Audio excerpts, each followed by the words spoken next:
Sir, planning instant होती है और पहली प्लानिंग यही थी कि डीओपीटी से जाके मिलेंगे, क्योंकि मामला बड़ा है।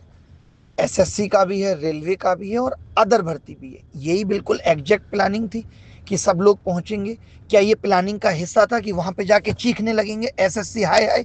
क्या ये प्लानिंग का हिस्सा था कि पुलिस को आंख दिखाने लगेंगे? सर, एक कांस्टेबल के पास भी ना अपने आप में बहुत पावर होती है।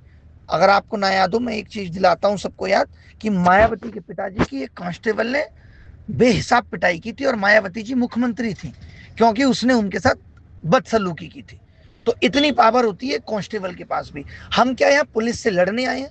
सर, पुलिस का काम सरकार के कहने पे लॉ एंड ऑर्डर को मैनेज करना है। हमें पुलिस को भी साथ लेके चलना है। हम लोग इतने जोश में आ जाते हैं कि पुलिस को आंख दिखाने लगते हैं, पुलिस से बदतमीजी करने लगते हैं। हम सोचते हैं कि एसएससी हाय हाय और बड़े नारे करेंगे तो पुलिस हमारे घुटनों पे आ जाएगी। सर, पुलिस कम है क्या?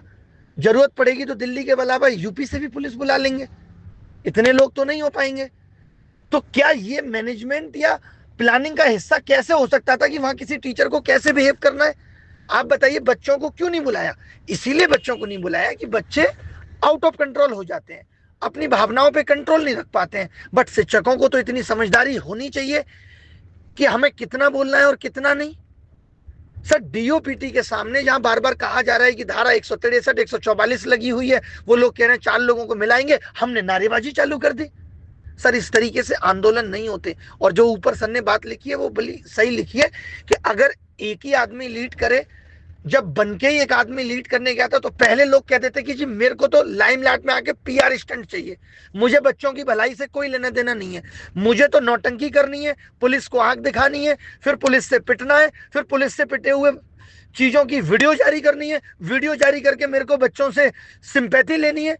क्या लगता है इससे बच्चे सिंपैथी देंगे? बच्चों को इतना समझ में आ गया सर कि जब हमारा शिक्षक पिट रहा है, लात घूस से खा रहा है, तो हमारी क्या औकात है। वो तो बेचारा डर गया कि अगले आंदोलन में आप बुलाओगे तो आएगा भी नहीं।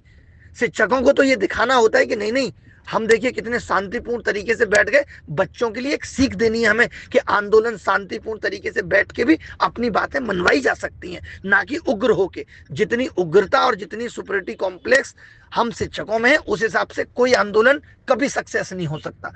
क्योंकि हमारा सक्सेस करना, मुझे लगता है, पर्पज भी नहीं है। हम जो कर रहे हैं बस पीआर स्टंट के लिए कर रहे हैं। मेरा भी दिल बड़ा दुखी है। ये जितनी छोटी मोटी बातें हैं ना, जो एसएससी हाय हाय के लिए हो रही थी कि सीजीएल पोस्टपोन्ड होना चाहिए, एडीक्यूटी को सुधार करना चाहिए, ये सर मैं अकेला आदमी बिना किसी बच्चों के अगले 5 दिन में करा दूंगा। इतनी छोटी सी बात है। हम वहां बड़ी लड़ाई लड़ने गए थे, हम फ्रॉड एग्जाम सिस्टम के खिलाफ लड़ने